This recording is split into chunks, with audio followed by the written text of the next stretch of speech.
But speaking of reviews, we kind of have some big news in that front. I think most people have heard now that Healthy Hearing has decided to shut down. And that is causing big disruption in the review world in this space, particularly because Healthy Hearing was one of the big sites for getting clinic reviews on there. And I think it's a really important discussion to have uh, about where you accumulate your reviews, right?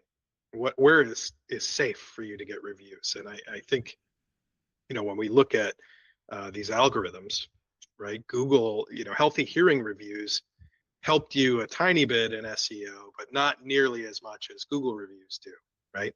And do we think Google's going anywhere? I don't think so. So, that's why we have these review systems, these fantastic review systems that we can automate, to help people accumulate reviews without putting in a lot of effort, right? But you don't want to focus on those third-party sites like that, or you can end up with this happening to you.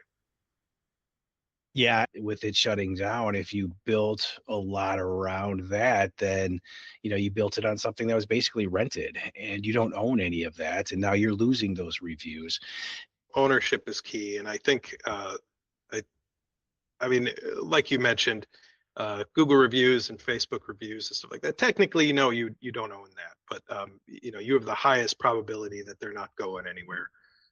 Plus, they impact things a lot more, and that's really why I've always kind of focused on the Google side or Facebook or something like that. Google, in particular, has the highest impact. So, but it also probably has the highest chance of still being there in 10 years than than any of these other sites. So, um, it's definitely something to consider. Definitely a lesson learned, I think, for a lot of people in the future. And if you're listening to this and you did have a Healthy Hearing account and you had a bunch of reviews, um, download them. From what we understand, you can download your reviews.